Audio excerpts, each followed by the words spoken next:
This morning's session is going to be a fireside chat of sorts without the fire. First, I'd like to introduce the interviewer. She's a Class A member of the PGA, a TPI Level 2 certified golf instructor, and a certified yoga instructor. Golf Digest doesn't do rankings for wives and mothers, but I can speak to her being on the top of those lists on an annual basis. My lovely wife, Charlene Bent.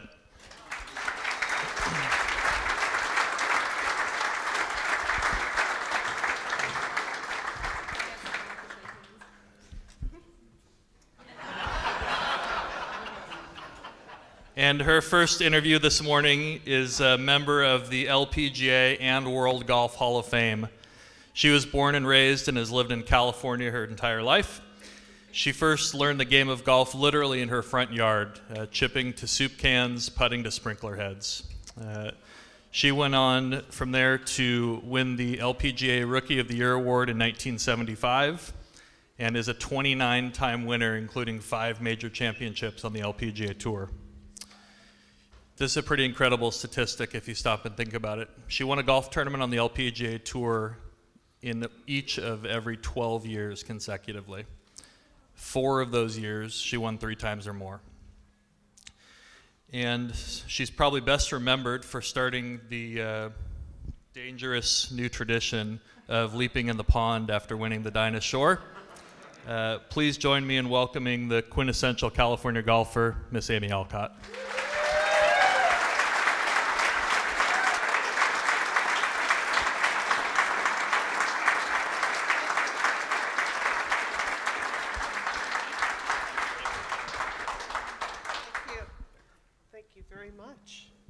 Introduction. Well, what a thrill. Yeah, this is great, and what a nice crowd here. So it's an absolute pleasure to have you here, Amy. We want to talk a little bit just about your development as a golfer, starting out, as Steve said, in your own front yard, and your progression all the way to the Hall of Fame, a pretty remarkable accomplishment in our sport. If I'm not mistaken, neither of your parents played golf. Right. Could you please tell us how golf became of interest to you and your first memories of learning to play? Well, first of all, it's great to be here in my hometown.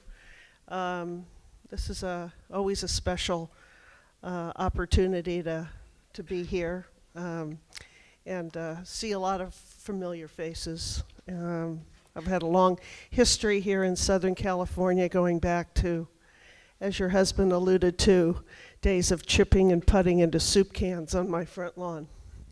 I finally got to tell someone on the board of Campbell's Soup how my career started. So it is literally from soup cans to the Hall of Fame. I was a child of television. After the cartoons came on and all the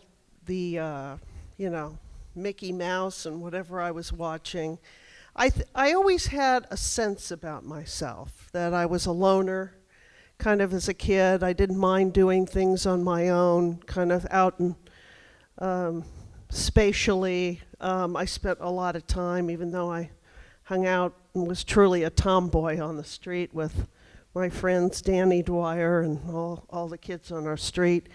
But, the golf shows would come on after the cartoons. Big 3 Golf, Shell's Wonderful World of Golf, CBS Golf Classic with Jack Whitaker, who subsequently would become a great friend of mine. And I was fascinated by the dance step, by golf to me was an art form, swinging a golf club.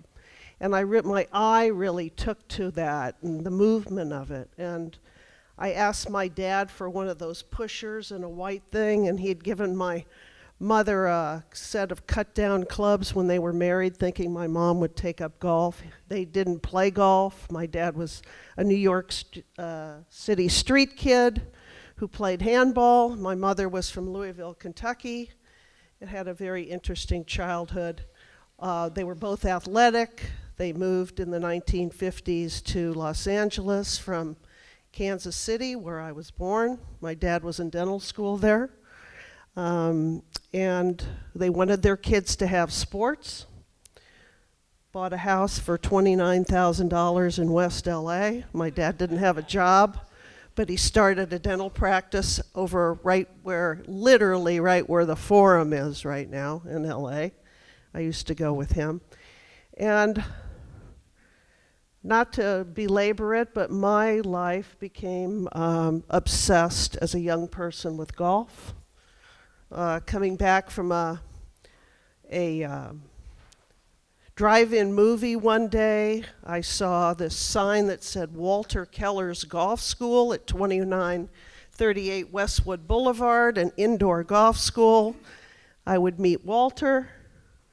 He would tell my mom that I was a little racehorse and he wanted to give me golf lessons.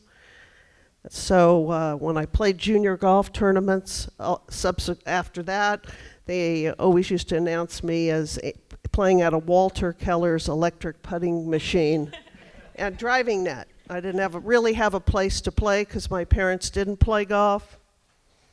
It was nice to see Mr. Casey here. I used to sneak under the fence at Brentwood Country Club until I got kicked off there. Also did the same thing at Riviera. Waited in line for 6 hours at Rancho to try to play 9 holes. So Holmby Park, Inglewood Golf Course, Westchester, waiting in line, thousands and thousands of balls later, here I am. So it's a great story. It's fascinating, and it really catches my attention that you are such a feel-oriented player. It sounds like, yet you learn the game indoors. Right. Well, at least from the instruction standpoint. Can you talk a little bit about what that instruction was like early on, and then also kind of how you would go about your practice when you would leave the golf lesson? Well, I think, a lot of people think that, I was hitting balls into a net in front of a mirror. So I had a very good visual of what my golf swing looked like. I would stand there and I would see if I was moving ahead of the ball or if my legs were working or if I was in tandem and working together. And, I was finishing high. I was constantly having reinforcement. And now, that was kind of the precursor to all the video and everything. We didn't use that in late 1960s, early 70s. So I did become a field player.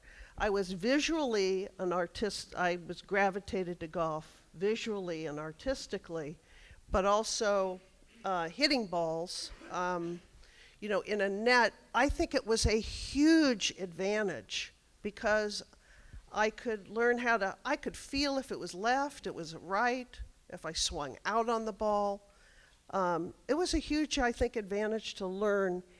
I could see my extension if the club was staying low.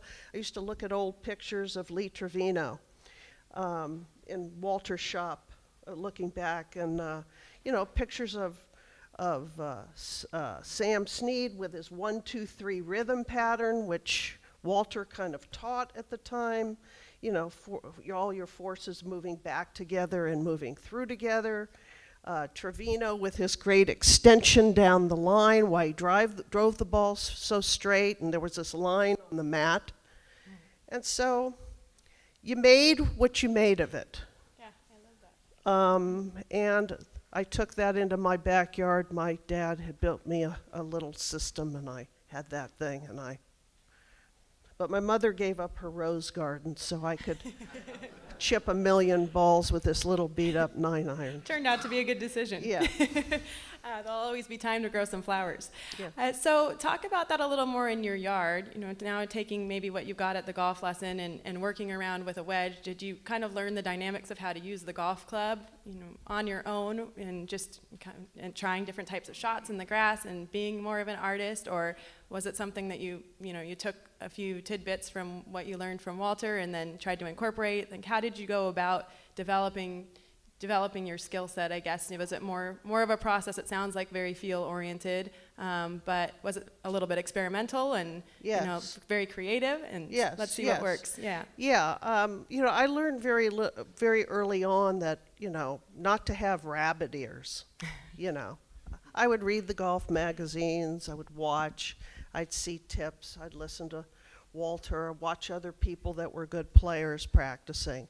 But I learned pretty early on that I had to figure this out for myself.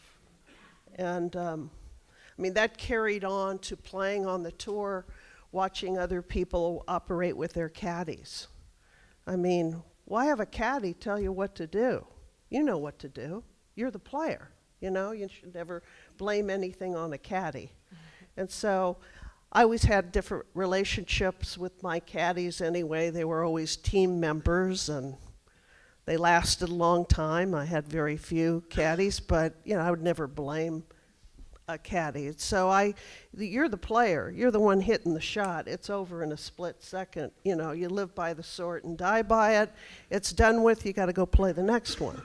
And so I always realized that, you know, I wasn't going to wait around for people to tell me things. You know, if I wanted to I teach myself how to hit a flop shot, you know, even with a 9-iron, and hit it up over a tree and the neighbors and land it over onto our front lawn.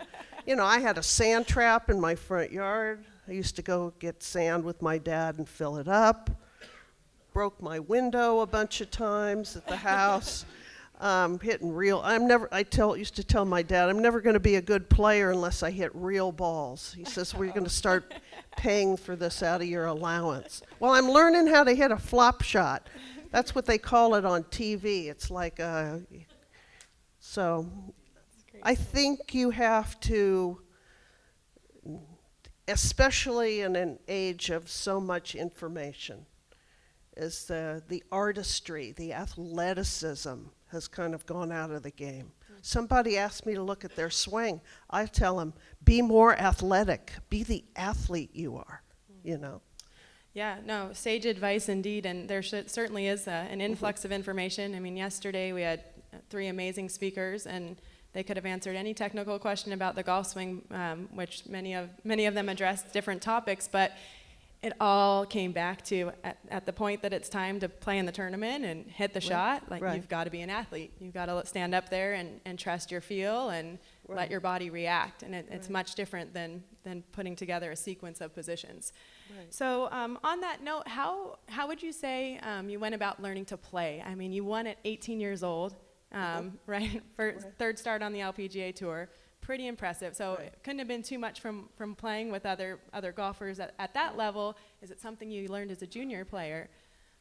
Yeah, I remember pushing my little cart at Hesperia Country Club and Antelope Valley Country Club and, you know, San Bernardino and Arrowhead Country Club, and learning how to interact with kids my age, watching them, how they interacted with their parents. You know, I was an observer. I think I've always kind of been an observer of life, you know, and it's like, you know, I turned pro. It was so out of the norm to turn pro right out of high school. I mean, there was no Title IX. I had one scholarship opportunity to go to play at Dartmouth on the men's golf team. My friend Tommy Schiff was going there to become a lawyer. I'm thinking, what the hell do I want to go to Dartmouth for and try to play golf in February? Screw this, you know? Might get a good education, but you know, Walter was right. I'm a racehorse. I wanted to go on and take the best players on in the world, even though they were like my mother's age. I wanted to kick some butt. I wanted to be the best I could be. And the LPGA Tour and the world of golf gave me that arena, that opportunity. And for that, you know, I will always be thankful. But to do it at such a young age, I look now at the LPGA Tour, and I'm really glad I did it during my era. When I get together with people, peers of mine, you know, Patty Sheehan or Pat Bradley or Jan Stevenson, or we could go down the list of all of us. You know, we think we were doing it during a great time. We had some amazing sponsors. We're extremely competitive with each other. You know, Nancy Lopez and I wouldn't even look at each other in the eye, you know.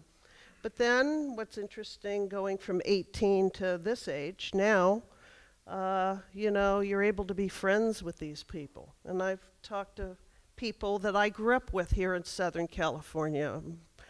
And I'm sure John Cook will allude to that, you know, as you get older, the people you competed with against, you have these amazing memories. You're thrown into dinners and things that you occasionally, and you can really reminisce about what junior golf was in Southern California and what it was like competing against people. So We want to save a little bit of that for our next sure, segment, if you don't sure, mind. no But problem. you're right on the pulse as usual. Okay. Speaking more specifically to your style of play and your temperament on the golf course, Right. you know you like to fire at the pin. Can you tell us a little bit more about that and just kind of maybe where that came from? Maybe it stemmed right out of the competitiveness, but obviously it worked extremely well for you. Can Right. you elaborate on it a little bit? Well, I think there's a fine line playing the game and wanting to go low and being the best you can be.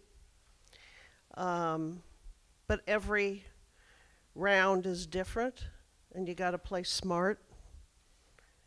And I think that's an art form in itself, you know, knowing when you're competing, what pins to go for and what pins are sucker pins, knowing if it's a knowing inside how you're swinging, if you're, you know, leaving it out to the right, you know, or whatever you're doing. It's truly knowing yourself and taking advantage of when it's going right and when you just have to manage around and get in close to par. Absolutely. So much more about playing than how to get the club in position, obviously. Right. We keep kind of coming back to that. And Right. certainly to be successful at the level that you were for as long as you were, it sounds like a huge, huge key. Going to the golf swing, just to touch on it a little bit, Jamie, in his great way of saying things, said that you used to set up like a Democrat and swing like a Republican. Set up to the left and swing out to the right. Can you tell us why, if that was something that was intentional and how it worked for you? I don't know. I was out here one time and I had Jamie was looking at my swing, knowing him for as long as I have, and he just said, just think, Cindy Crawford. You know, he had this kind of take it all back in one piece, you know. I think that have always thought about my swing as being extremely simple. I didn't mess with it a lot. I didn't let other people mess with it. You know, I can look at pictures of myself and see my club at address is totally toed in. It's never square. You know, I'm hitting a 5-iron shot over the water. It's kind of like this, but it found a way to come in, so I just never messed with it. Yeah, and I just, you know, really never. I played with what I had. It's almost like Jack Nicklaus's comments. Sometimes he said, you know, and I had the chance to actually ask him that question. Funny enough, a couple weeks ago, we had the World Golf Hall of Fame inductions during the President's Cup in New York, and Jack Nicklaus was there, and we were in our blazers and everything, and I said, Jack, I just had 2 questions to ask you. I said, I want to know if you grounded that 2-iron when you won at 72 at Pebble Beach. Did you think you grounded the club? And number 2, if you actually made the comment that more times than not that you have to play with what you have that day and really buy into it. He kind of looked at me. We'd had a couple of drinks. I don't really know Jack very well, but he says, well, that shot I hit into 17 was not a good swing. I didn't hit it solid. I thought I hit it out to the right. The answer to your second question, did I ground the club? He goes, I don't know. I don't remember. And then the third one, he says, Amy, you've played golf long enough. He says, wouldn't you say you just have to play with what you have on any given day and not mess with it? Find a way to minimize your errors and just buy into it. That's the knowing part. Knowing that the next 24 hours when you wake up, that day might be different. And they certainly are all Right. different. Right. And it takes a lot of courage to play golf that way. I think I don't want to get too far ahead into our other topic, but then a lot of times that's what separates the person that can put together a streak of winning for 12 years and Right. the person that might just fall just outside of winning Right. a tournament or making that breakthrough. Well, what it really is all about is preparation, because the golf gods will shine brightly on you. There is a golf god. His name is Bruce. And he knows when you've put in the time and you haven't. When you miss that first green at a US Open and you got to hit this touchy flop shot and you're the player and you're standing over that in that moment, and there's that part of you that thinks, I haven't hit enough of these shots lately. Let's see if I can get. It's always the shot that you get, right? Yeah. Or there's that person that walks in that is ultimately prepared. That no one had to tell them to go practice. Nobody had to tell them to stay there till dark. Nobody had to tell them to learn to feel it. And that's that person that walks up, hits that amazing flop shot within 10 feet on that fast green going downhill, makes the putt coming back, and knows they've started off the Open with a par versus a 6. So there is that, you got to buy into that. Absolutely. So in your playing days, and correct me if I'm wrong, there was a time that you also had a job as a short order cook.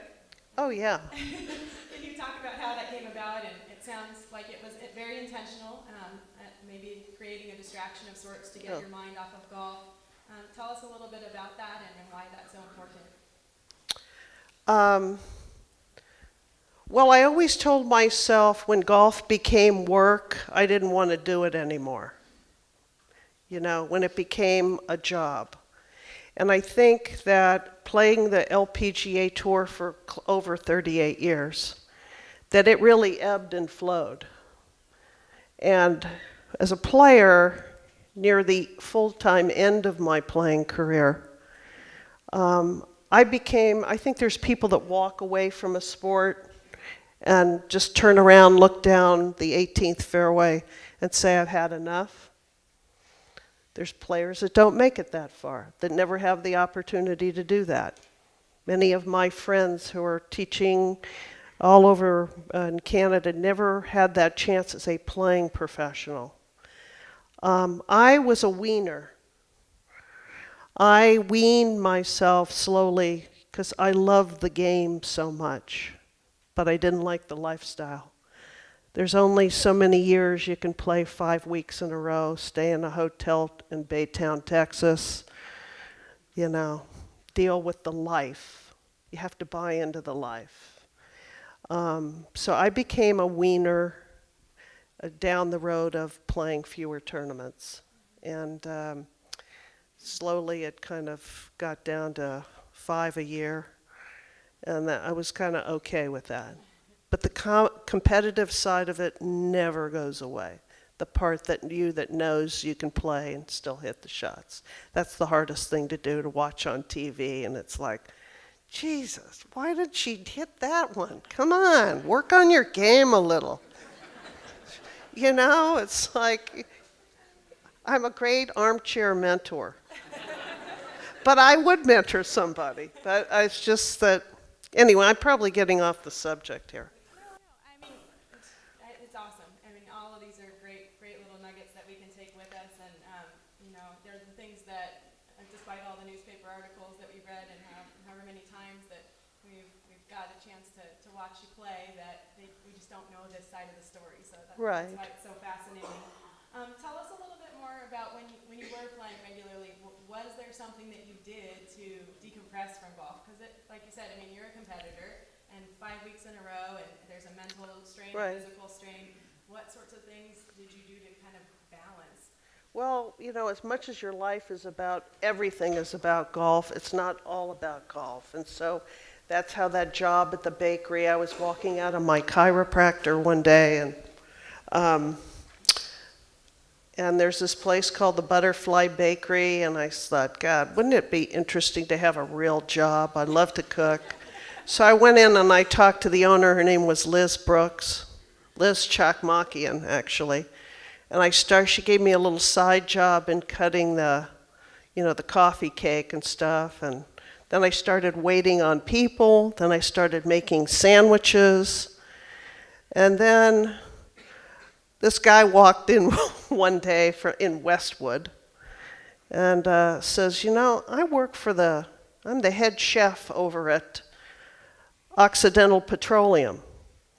He says, are you Amy Alcott? And I go, yes. He says, I'm a golfer. He says, and you've been making sandwiches here for a bunch of our executives. Come in and you're giving them like free golf tips. And I'm getting paid $200,000 a year, to make foie gras and stuff over there for lunch. And they want to have, one of your BLTs or your butterfly specials. I said, well, I didn't know that. I said, can I come over and work for you? And he says, I just wanted to meet you in person.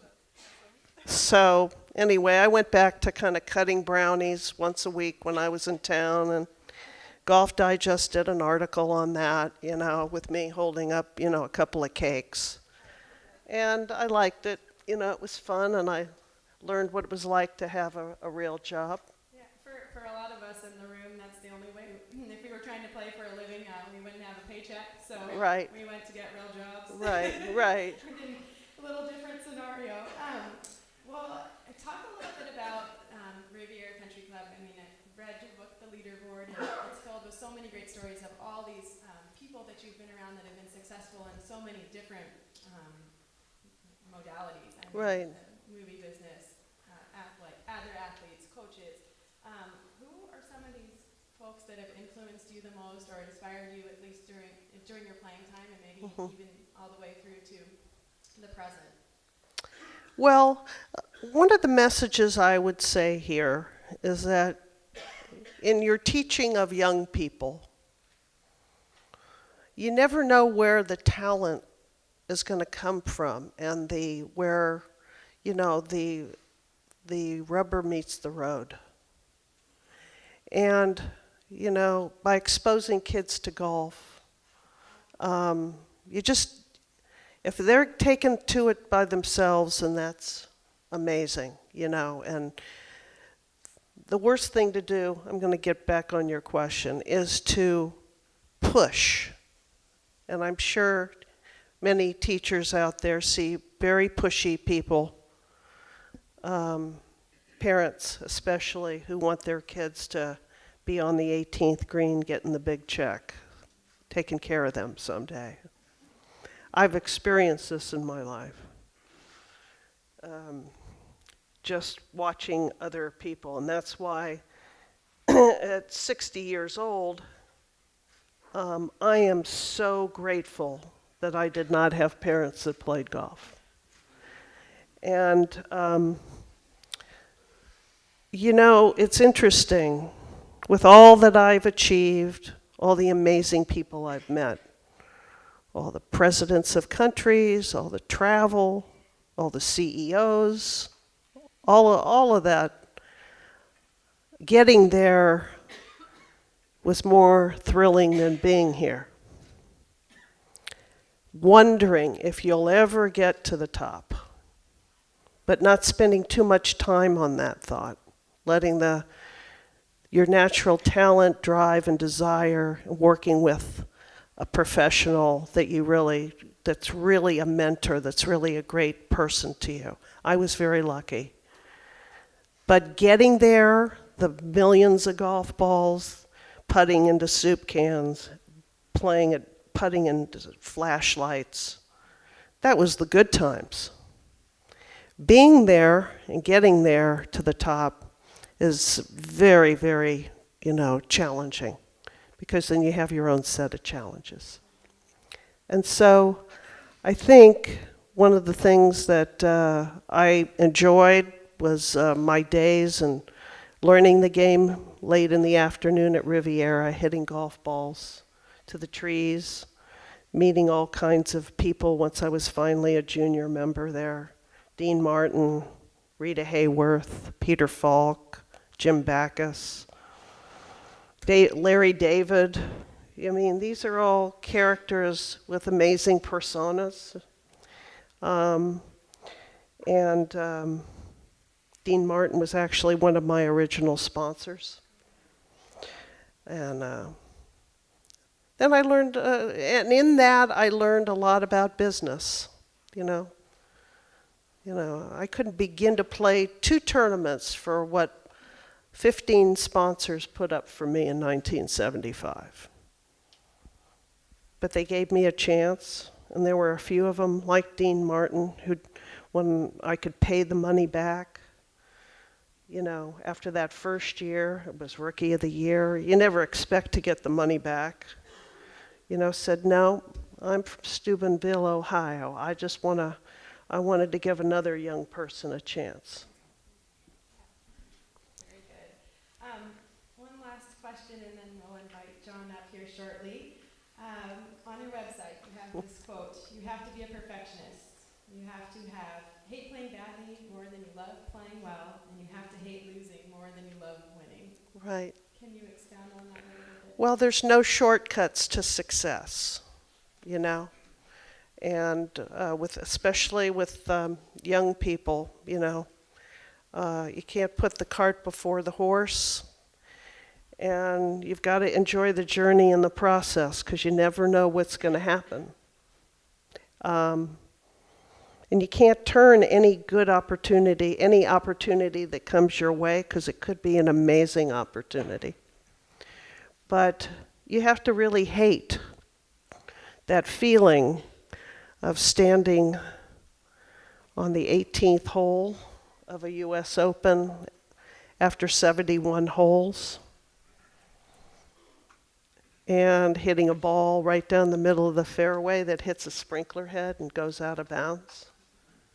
When it's right in the middle of the fairway, you got to be able to weather those moments and say, 10 minutes ago I was tied for the lead and now I finished third, just because a moment in time. It's dealing with those kind of things that happen in the course of a career.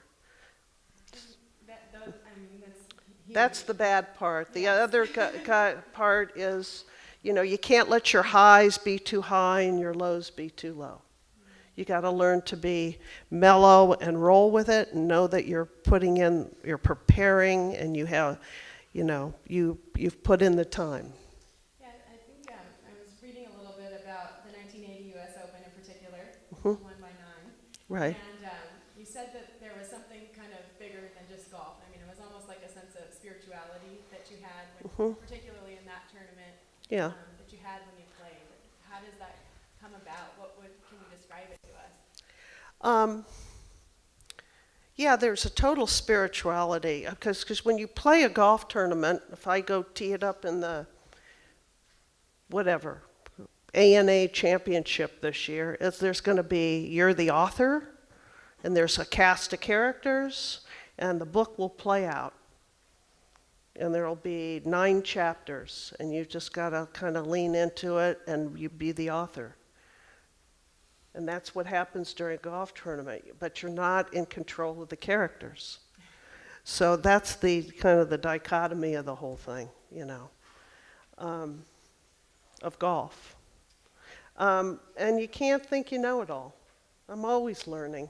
I was telling a story this week, about I hit a shot, and it was I had a long bunker shot, and I was telling this guy that, in 1993, I was at the U.S. Women's Open at Colonial.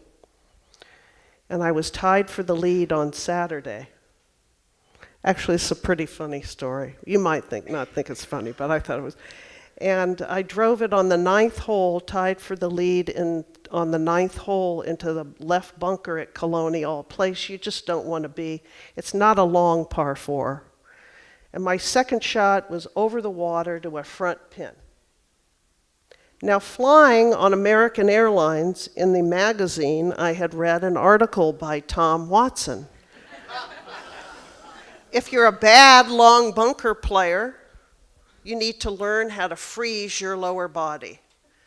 And I'm thinking, God, Alcott, that makes sense because you're always chunking the ball out of the long bunker shots. You did it at Princeville, you did it at, in Birmingham. You had that shot and you chunked it. Well, part of it, maybe I wasn't in a lot of long bunkers, but I'm thinking, freeze the lower body. Well, keep that in mind someday.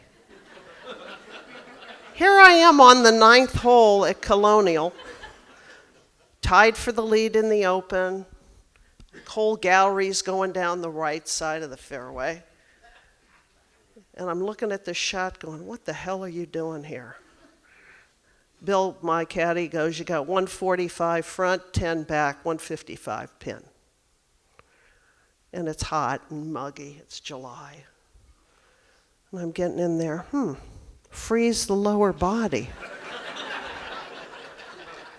Then I hear this out of the left side of my ear. He goes, you got this shot, little lady. And I look over and it's Byron Nelson. And I'm going, not only do I not have a clue that I can pull this shot off, lead in the Open, I got Byron Nelson watching me. And I get in there with this 6-iron, and I hit this high fade in there. It was so beautiful, freezing my lower body, just whatever, 10 feet above the hole. And I look at him, and he tipped his hat with his wife, Peggy. And I look at him like, hey, I got this shot. Thank you, Tom. Anyway, so thanks to all the golf professionals who write these kind of articles, because believe me, the pros don't know it all. We like to think we do sometimes as a touring pro, but anyway, it's nice to be able to pull a shot like that off on the biggest stage. And I think that's what I've relished most of my career. And it's amazing, and it's something I think everybody in the room would love to know the feeling of and learn more about. Yeah, but it didn't help to 3-putt 16 the next day and finish third, so. It's still going, right? Hey, yes. There's a reason our game's so humbling. Well, we want to kind of take that Yes. thought and lead into the next segment. So if you'd be so willing, we'd love Definitely. to have you stay up here. Thank you so Yes, much for your time thank you, so Sharon. far. And, Thank you.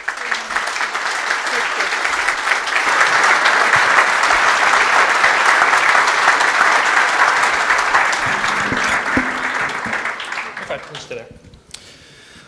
All right, Shar, Amy, thanks for your time thus far. My pleasure to introduce our next interviewee. He is the winner of the 1978 United States Amateur. He was the member of the 1979 NCAA championship team at the Ohio State University. He has had some reasonable success at a golf course we all know called Pebble Beach. He won the state junior amateur, he won the state amateur, he won the Bing Crosby Pro-Am, and he's now won the Champions Tour at Pebble Beach, so he's done okay at that little-known golf course.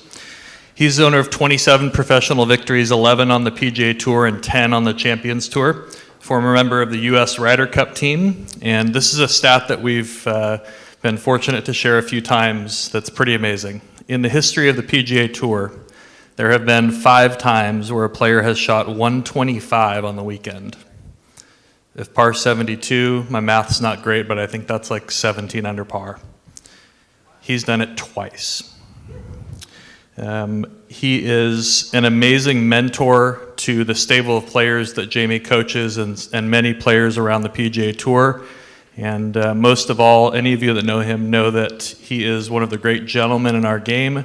He's one of the great professionals and a consummate friend to everyone that's around him and gets to know him. I'd like to introduce Mr. John Cook.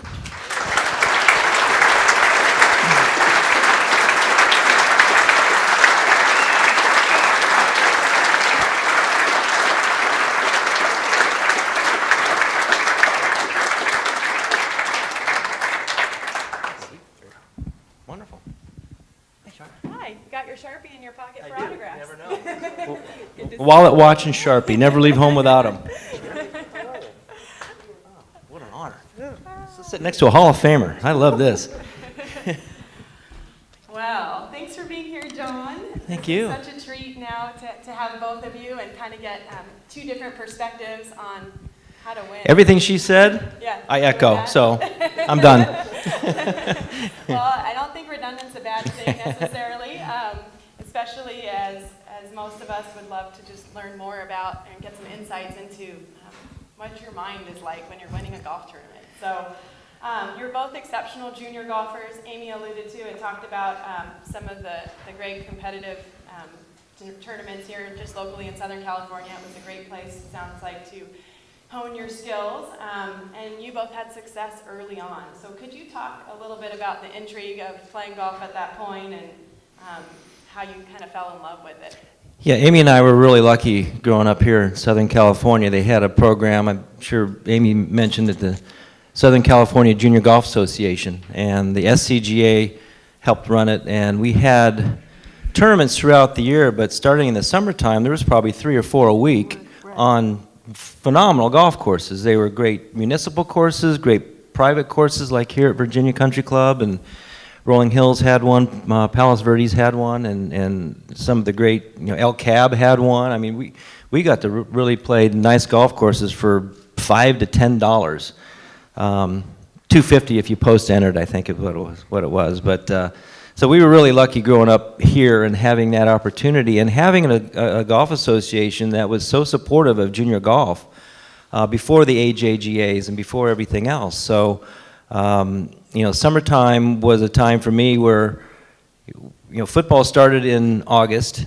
It went to kind of November, which led into basketball. But once basketball was over, it was all golf. So I played golf in the spring and the summer, and then, August, whatever, I put away the clubs for 4 or 5 months and got back into playing golf. So, just the experience of playing all these wonderful golf courses and having the support of these great golf courses for junior golf. Mike Bros and Mike, you played in a lot of them as well. We were very lucky, very, very fortunate. There wasn't that American U.S. tour so much. You had the Western Junior, you had the U.S. Juniors, you had the Insurance Youth Classic maybe, but there was probably 4 or 5 national events. But we had probably 25 events just to play during the summer. Yeah, it's pretty incredible, and we're still very fortunate, but it's amazing to watch where golf has grown too. As Amy was mentioning, Bill Bryant was a huge part of that. Ralph Miller, Bill Bryant was at California Country Club. They had a number of events at California Country Club for us, and they were really, really supportive of the kids. Well, this one's for both of you. Your biggest win as a junior, I think we might be able to guess, but and just kind of how it came about, what you remember about it, maybe even what you remember feeling like. I won the state juniors at California Country Club, but that was later in the summer. After I'd won the state amateur, the next couple weeks later, I won at Junior World in San Diego, and Amy, you played in that, I don't know how many times, probably the same as I did, so you were 10 to you were 17, and I beat a great friend of mine, well, wasn't at the time, but turned into a great friend of mine, Gary Hallberg, in a playoff, and all his buddies, there were no real scoreboards around, and I finished in the group before Gary, and he's become a great friend of all of ours here at Virginia Country Club as well, and he evidently he had a one-shot lead on the last hole at Torrey, and Gary could really hit it pretty far, so he drove it way down there. I'd already finished, and whatever number I was on, and all his Chicago buddies went running out to the fairway and said, "Hey, Cook finished at even par. You're 1 under. All you need to do is make a par." So he had like 6-iron into the green. Well, Gary, overthinking a little bit, Jamie, would you call him maybe a little overthinker?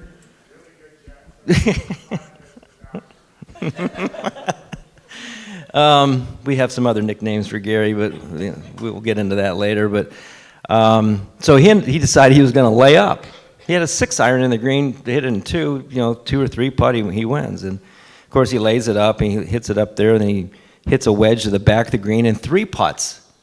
And now we're in a playoff. So we play 3 holes, and I end up beating him on the 3rd hole of the playoff. And we just became great friends after that. We spent a lot of time together, through the amateur, junior years, the amateur years, college years, and through the professional ranks. So as a junior, that was probably my number one. I never qualified for the U.S. juniors, which was, I tried every year, couldn't get through.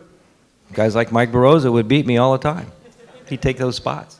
How about you, Amy? Well, I would probably say the Junior World. I played in it a bunch of times and played on it at Balboa down in San Diego.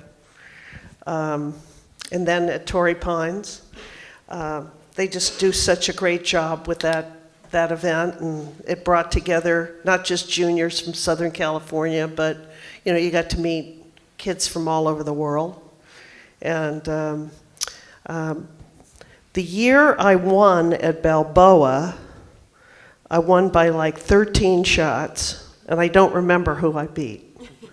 And the year I finished second at Torrey Pines was to a gal from France named Anne-Marie Pally, who's remained a lifelong friend, who played on the LPGA Tour, who I see from time to time, lives in Arizona. So that's what I remember. I do remember getting a picture in the mail from a lifelong friend that probably John and I know Jamie knows, my friend Lee Michaels, who played junior golf. And he found some old picture from that Balboa tournament. So this is what junior golf and golf is all about. It's just with a picture of me holding this huge big trophy. And it was probably my phone. Huge big trophy, and all he wrote was "great legs." And so sometimes it's just not about the golf memories, it's about the friends you made.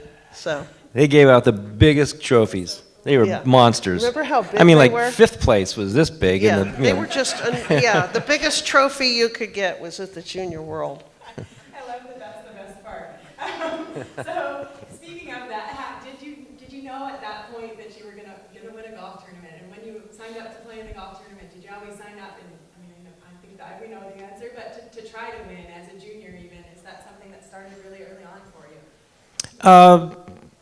Quite honestly, not really. I was a nice junior player. I wasn't, I started to work with Ken Venturi when I was 14. So I was a nice little player in the junior ranks at the 10 and unders, and then the 12 and 13s. And once I started working with Kenny in the spring of 1971, I believe it was, I was 14. That's when things started to change a little bit, and that's when working with someone like him, it wasn't so much on technique. As your body was growing, we would adjust things as I grew. But it was instilling in you the idea if you're going to play, you're going to be competitive. Something I've learned from my father, who was a football coach. In playing football and basketball, I trained as if you're going to win every game.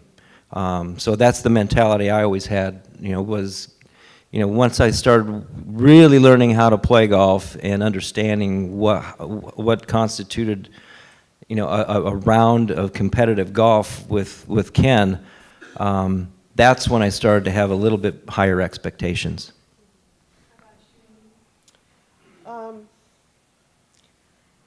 I think it was just, as I said earlier, it was just kind of a process. I think, if you were going to play, you were going to compete. And you were going to give it your best shot and your best chance every time you played in a junior tournament. And I would spend time on my short game, just trying to scratch out, even as a junior golfer, one more shot here, or, get a little bit more proficient get a little more proficient in one area so that, I had a shot even as a 14-year-old. I loved practicing, I loved working on it, and you just never knew when, the moment would come where, all you could do is do as good as you can do. You're not in control of what any other players do. I know John can speak to that. And so all you can do is manage your own game and put in the time.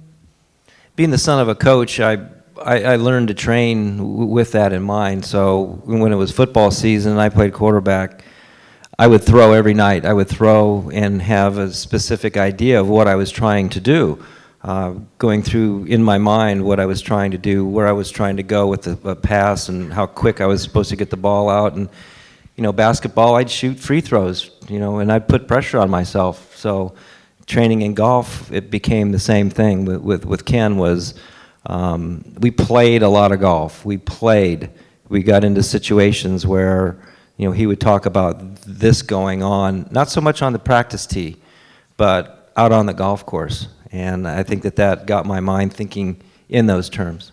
Yeah, more of a playing mentality. Playing mentality. Did you always play better with people that you thought were better than you? Always. We, as a kid, my dad, he let me play in his group on Saturdays and Sundays, and we always played with the same group, and they were the best players in the club. And I was just this kid, learning how to interact with adults, and at a young age, and playing with John Cartwright and a couple of the guys from Rolling Hills Country Club who were really, really good players. So I learned to play, with those guys, as a kid, and it kind of pushed me along as well. Yeah, I think getting past that fear too is a big part of it, and being comfortable in that environment. I came across something, Amy, when I was reading about Walter's teaching a little bit, and at one point he told you, if you want everyone to like you, finish 15. Oh, no, totally. Yeah, you just. But what John's talking about is, Fuzzy Zeller's great line. Just give me an opportunity to choke. You want those moments playing with really good players, play against people that you think have your number, or, hit it 20 yards by you, or, don't miss a 6-footer. And you need to challenge yourself, and that's how you become a better player. Well, it definitely sounds like you're both kind of competitive just in your spirit, just as people, right? And as athletes. Just a little. And so with that, are these, what we're talking about here, is this something you've learned from being in the situation? Is it something you feel like has always kind of been inside of you and sort of just came out over time? Is it something that you were taught through the various coaches and mentors you had? Can you just elaborate on maybe how that came about, how the ability to win gets developed? I think Amy said it earlier, winning breeds winning. And, once I started working with Kenny, I started to see results. That summer I won at Balboa as well, the 14s at Junior World. I'd finished like 5th every single year, from the 10s to Mission Bay, the 11s and 12s. And at 13 years old, I finished 5th again, and I got these little trophies that were this big. I wanted that big one. So, after spending, a couple months working with Kenny, I could see my game going a little bit different. I was shooting better scores. I was going into some of the junior events around the area and started shooting, 69s and 68s, and instead of 71s and 2s and 3s, which were nice scores for, 14-year-old. That's still pretty good, but I was starting to shoot better scores on better golf courses. And I remember at Balboa, just that was my first significant, okay, I won by, a bunch of shots as well. And it kind of, then I started to remember, and those experiences started to last a little bit longer. And what did I do? How did I feel? And Kenny would always say, so how'd you feel? Remember, when you get down to the last few holes and you're feeling that adrenaline, instead of a 7-iron, take out an 8-iron and go ahead and swing it. Just little things that you would never really pick up until you're actually in that moment. Same thing, when you're competing, you just got to trust your rhythm pattern. You have to trust it from, the first hole on Thursday at a 72-hole tournament. Trust you put in the time. Trust you're going to play your own game, and, not let the highs be too high and the lows be too low, and just trust when it's together. I will say that, winning, like what you said earlier, winning is really like a drug. And when you're in that zone, and it's happening. You can't describe it. You know, it's just, you feel like you've got a chance, and it's a very personal place that you just gotta hang on and enjoy the ride, because you're not in that place very often. And when it's not going so well, you just gotta manage it and kind of get through it, so. Well, is it different, progressing a little bit further on, at different levels of golf? I mean, how does it feel different when you're a junior player versus now, as your approach to golf kind of evolved over time throughout your career, and you became more experienced, more knowledgeable, you had more situations like what you described and drawn? Did your process change, and maybe what are the key elements that you use when you're in competition? Well, for me, I mean, it was a progression. I still didn't, I mean, I loved to play golf, and going through the high school years, and later on in the junior years, you get into that college, getting recruited and all that stuff. And, I think winning the state amateur in 1975, I was 17, and I'll never forget this. Is kind of a funny story. I'm in the semifinal match. I made it through. And in those days, for $25, you got to qualify at Los Serranos. Then you go up, you play Pebble Beach and Cypress Point for 8 days. You're going, my God, this is the greatest gig in the world, right? Are you kidding me? Jeez. So I ended up going all the way through. I played with Lee Davis, the final round of the medal play. Everybody knows Lee. He waxed the field, and how he did it, we still don't know, but he did it. And then we got into the match play, and now I'm finding myself winning a couple matches, and I'm playing John Richardson, old man John Richardson. You all know, legendary. And I'm 17, he's 60, and he's still the best player. I mean, he's so good. And I've got him one down going into 18, and this is kind of all we'll tie together in a minute. So I'm a 17-year-old kid, Pebble Beach. I'm playing with house money here. This is great. So I tag a drive down there just left of those trees, way down there in those days. I couldn't believe where it went. And then he drove it in the bunker. He hit the lip of the bunker, stayed in. Then he pitched it out short of my ball in 3. So he lays his ball up in 4. And without even thinking about it, I just grabbed a 3-wood and just rifled one right just inside the bunker, rolls up there right on the front of the green. And I'm walking up there going, I feel pretty good about myself. I think I got a chance to win this. And he looked at me, and he kept looking at me and going, come here for a second. Come here for a second. It's just like my dad's now going to scold me. And he did. He scolded me. So those are things I remembered. He goes, let me tell you, son, you've got me one down. You're going to win this hole. Why take a chance on doing that? And I said, you know what, Mr. Richardson, how often do you get a chance to hit this green in 2? I'm sorry.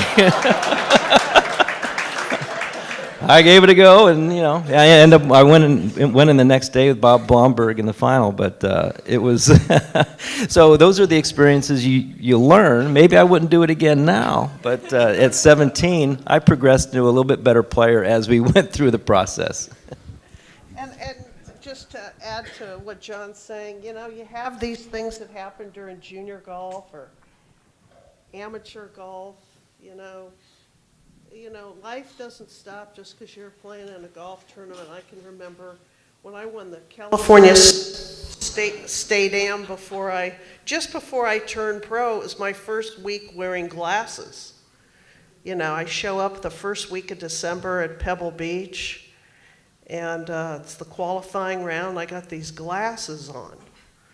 And I'm thinking, oh, this will be interesting. Because 2 weeks before, I was out playing with Walter, and he said, hit me a shot to that back right pin. And I said, what do you mean back right pin? I'm just aiming to the middle of the green. And he says, you can't see that pin from 110 yards is on the back right? I said, no, I've never been able to see that. He says, you mean you've won all these junior tournaments, played all this golf, and you can't see where the pin is definitely on the green? Well, I said, sometimes vaguely, but I just aim for the green. And so I got a pair of glasses, and I show up at Pebble Beach with these glasses, and now it's the qualifying round, wind and the rain, and I'm 3 under coming into 18, playing from the men's tees.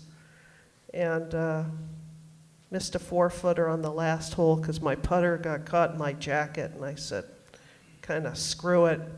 You know, I'm going to qualify anyway, and if I'm the low qualifier, you know, there's always the hex on the low qualifier, so I didn't want to be the low qualifier, and won. Well, as you get older, you realize that wasn't a very good attitude, you know. But anyway, I found a way to win that week, and I just think that, you know, there are plenty of weeks that I fell on my face and went through a lot of slumps with the yips and everything else in my career. But you learn from it, and you hopefully come out shining, and you can walk with your right foot, and you know, and that's what it is. It's just, John will, I'm sure, allude to that. It's a journey from junior to amateur and everywhere in between. Would you say that you've learned more from your losses or your wins? Oh, I think from the losses. Yeah, I try to tell people that all experiences, good or bad, are experiences, and the good ones, I think Amy alluded to it too. The highs don't get real high, but the lows can be very, very low. So you learn about those lows and why you get to that point, and you battle back. We as professionals, you don't ever forget how to win golf tournaments. You forget how to get there a lot. But once you're back there, you understand what you need to do, and whether you have your complete A game and you're just on cruise control, or you are fighting every step of the way. You learn those through the years, and I think early on in the last rounds, you kind of understand where your game is, and you have to, like Amy so brilliantly said, you have to play with that game that you have that day. A lot of my wins were I didn't have to worry about anything. My tee to green game was going to be fine. I had never had a problem striking the golf ball, and I just kind of let things happen. And then there's a couple other times where all of a sudden you start missing greens with wedges, and you're fighting getting the ball up and down, but you're fighting and you're fighting and you're fighting. And I think it just goes back to being competitive as a kid in football, basketball, and in golf. I never lost that mentality. So, yeah, you learn from, I think, those experiences of why did they not happen? What went wrong? And what would you do over again if you had that chance? I have a question just to ask. How often did you change equipment, and mainly, how long did you use that old Acushnet putter that you had? How many years did you use that putter? I got that putter when we still lived in Ohio. We moved to California when I was in 2nd grade, so my father bought me this little putter. It was before Titleist even had Bullseye. It was Right. a John Reuter, no flange, green. It was the color of those Right. flowers right there. Right. And it still is. I still have it. And I use that, my goodness, I use that all the way through junior golf, high school, college, first couple years of pro, so probably 20-some years. Right. Yeah, it's a great old putter, and I know Corey Pavin had one. He's still using his. And Johnny Miller. Still, yeah. Yeah, that old. In fact, Johnny Miller told me, he said when he was going to start on the Champions Tour, that he was using the Bridgestone Lady Ball and the La Femme Acushnet putter. They were going to kick him off. You can't come out here with that stuff. You can't come out there. Amy, for you, would you kind of echo John's sentiments as far as learning more from the losses versus the victories? Absolutely. Yeah, I mean, you don't win very often, and when you do, you better relish and cherish it. You know, you've beaten the best players for that particular segment, those 4 days. And, you know, you have that moment. You may or may not say to yourself, damn, I'm good, you know. But I didn't do that very often. It's just kind of a passing knowing when it's happening. But you tend to beat yourself up a little more when, you know, you find a way to lose an event because you did something, or, you know, you just didn't get it in the hole. Well, what would you say are the things on the weeks that you had it, or you were able to convert and win the tournament?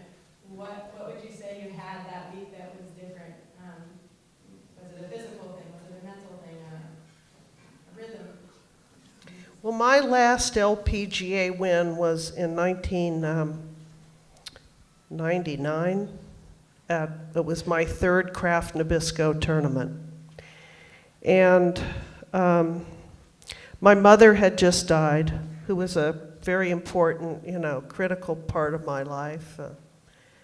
And Dinah Shore said to me, you've jumped in the water at my tournament. If you can go out, I know how close you are to your mom. If we can win that tournament one more time, I want to go into the water with you. And I don't know how life really works. But there was the most incredible spiritual week of my life. Not unlike Ben Crenshaw winning after Harvey Penick died. But I'd hit a tree on my second shot and the ball would pop down and I'd leave myself 140 to the hole and find a way to hit it 6 feet and make par. Things were happening and I said to myself, Alcott, play into this. Don't get too excited. Play into it. It's happening. It's happening. Your mom's right up on that mountain. And there is such a spiritual nature to this game. And walking up, winning by 8 shots there, and my caddy Bill walked over, somebody said like this, come on over, as I hit my shot at Mission Hills on that famous green there, walked over and handed Bill my mother's business card from an art gallery she worked at in Carmel. And Bill, as we're walking across the bridge, he just put it in my hand and I looked down at it. And I think, there are things like that. That was my last LPGA win. It was my biggest winning margin other than an Open. And it was, if I look back, sure, could have won more, but that was one hell of a way to finish. And I know my mom was with me all the way. Very powerful.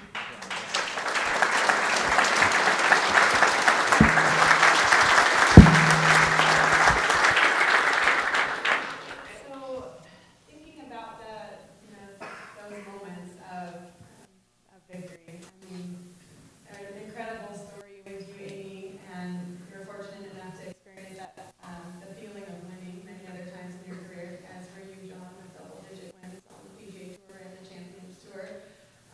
Can you talk a little bit more about how you get to that point, and just does it ever get easier when you're in that position to win? You kind of said, Amy, too.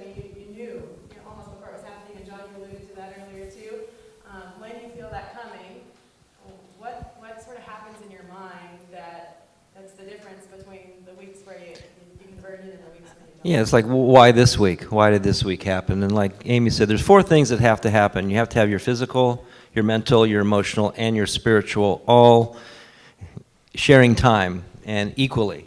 And you can't get one too high, or you have to just let things happen. And those weeks that were special were the weeks that, as Jamie always talks about, is you're in your own little bubble. You're in your shell. Don't get outside your bubble. You take care of your business. Let everything else just fall off of you. And my really special weeks were just that. There was, either something happened earlier in the week or something wasn't, something was going on that made you absolutely just relax and just walk the walk, enjoy the walk. As I say to a lot of the kids when, they're in contention, and, I won't say anything to them other than just enjoy your walk on Sunday. And when I was able to enjoy my walks, it was usually, the outcome was pretty good. Would you echo that? I would totally echo that, yeah. And you never know where you might get a touch of inspiration from anybody, just in general, talking about our friend Jamie Mulligan, I kind of played junior golf with Jamie, but kind of rekindled a friendship with him kind of late in my career, wouldn't you say, Jamie?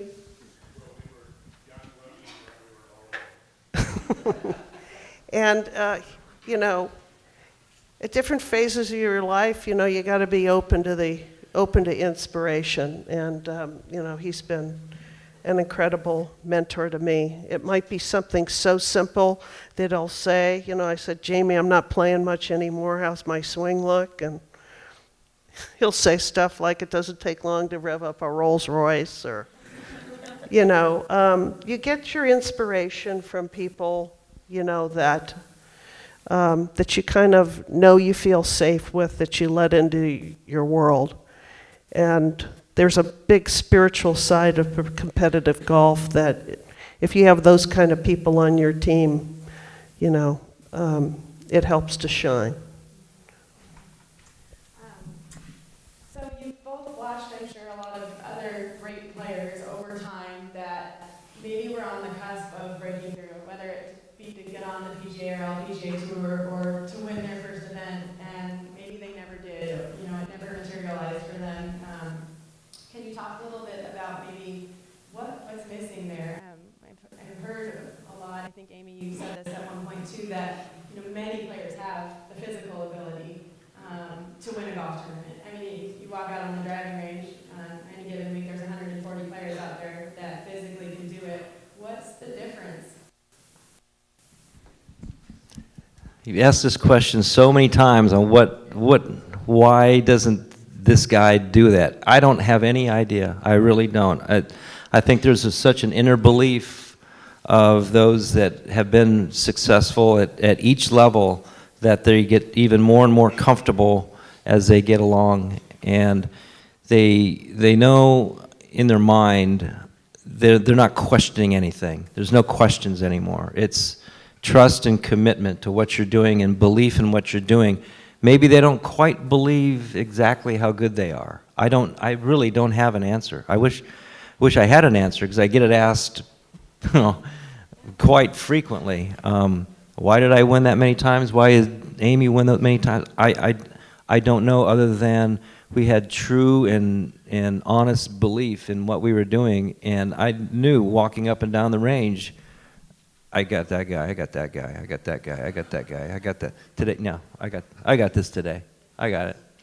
And then you just go out and you believe that you can do it. That's the only way that I got it done. I didn't have exceptional super talents. I just knew that I was pretty good, and I believed in what I was doing. You walk down that road, and you know, Gary Hallberg was just, my God, this guy should win 15 times a year. There's no reason he shouldn't win 15 times a year, but he didn't. So I'm not sure what the answer was. I think it's commitment and letting the chips fall where they may. I don't think that when you're out there playing that you really, I think winning is just a byproduct of consistency and playing well. I don't think I ever went out and said, I'm going to win this week. I enjoyed the process of the game, the inner game and the outer game. And I mean, really, to your credit, there were sports psychologists, you know, that field really hadn't emerged quite yet, at least not amongst golfers. So who did you rely on, or how did you figure it out, so to speak? Was it through, I mean, I don't want to get too far into that. Yeah. I don't want to spoil what's to come, but I mean, is that something that Walter could pass along, or is it from other players? I mean, I know there's a sense of kind of helping each other out to some degree when you're out there. How do you develop that? You know, I never really worked with a sports psychologist, although a short funny story, I got locked in an elevator at the Radisson Ferncroft up in Danvers, Massachusetts, the day before the final round, going down with a 2-shot lead, and the elevator got stuck, and I was stuck with a sports psychologist for several of the players. And I really was questioning whether I had my tee, it was going to make my tee time, you know, and the fire engines, you could hear them pulling up. We were like on the 18th floor. And he just talked to me, and it was just his voice, and he says, you know, I know you've probably never worked with anybody, and, you know, it's kind of a new field. And I said, well, what do you talk to them about? And he says, I talk to them about putting a sense of play in their game. So, Amy, I know a lot about you. You grew up playing on your front yard, and you played a game that you really loved as a kid, and you've continued to play it at the highest level. And you love that sense of play. Most people love to play. Even as we get older, we love to play at things. But you love to play the game. And I sat in the elevator, he kept saying, playing, playing, playing, probably 200 times. Well, when the elevator finally opened, I got in the car and was down. My caddy wondered where I was. It was 10 minutes to tea time. I swung a donut, hit like a couple of 8-footers, and Amy Alcott from whatever, and I'm on the tee for the final round. I mean, it was whatever. And I said to myself, looking down as they were doing the interactions, what are you going to do today? And I said to myself, I'm just going to play. And so that's why I'm saying you don't know where your inspirations are going to come from. So did I ever use a sports psychologist? Yes, I did.